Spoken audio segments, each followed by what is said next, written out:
2019-20 में यूजीसी के पास 173 caste based discrimination complaint थी, जो 2023-24 में बढ़कर 378 हो गई, यानी करीब 118% की बढ़ोतरी। ये आंकड़े यूजीसी ने संसद और सुप्रीम कोर्ट में ऑफिशियली सबमिट किए हैं। अब इसी बढ़ते भेदभाव को देखते हुए यूजीसी ने 2026 में सख्त एंटी डिस्क्रिमिनेशन रूल्स लागू किए। अगर आप कहते हैं कि हम अपर कास्ट या जनरल कैटेगरी हम भेदभाव नहीं करते, तो फिर एक सीधा सा सवाल, यूजीसी के नए एंटी डिस्क्रिमिनेशन रूल्स से डर क्यों? अगर आपने कुछ गलत किया ही नहीं तो नियमों से घबराहट कैसी?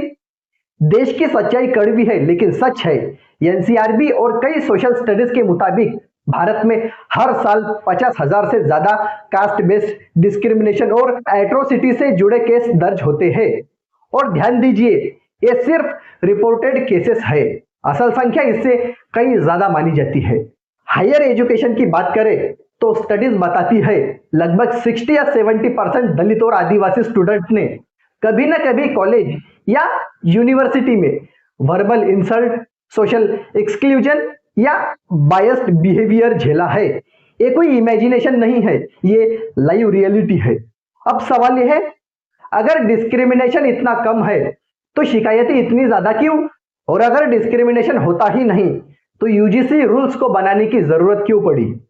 यूजीसी रूल्स का मतलब यह नहीं कि हर जनरल कैटेगरी वाला आरोपी है। नियमों का मतलब है जो पावर में है वो अकाउंटेबल हो, जो चुप रहा उसे आवाज मिले, और जो डर के मारे कंप्लेंट नहीं कर पाता उसे प्रोटेक्शन मिले। लेकिन डर किसे लग रहा है? उस टीचर को जो डांट और अपमान में फर्क नहीं करता, उस एडमिन को जो मेरिट की बात करता है लेकिन मौका आने पर सरनेम पूछता है, उस सिस्टम को जो कहता है सब बराबर है पर व्यवहार में बराबरी नहीं करता।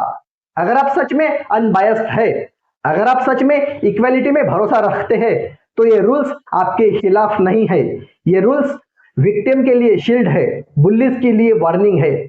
तो अगली बार जब कोई कहे यूजीसी रूल से एकेडमिक फ्रीडम खत्म हो जाएगी, तो बस एक सवाल पूछिए, एक सवाल, अगर भेदभाव नहीं करते तो डर क्यों?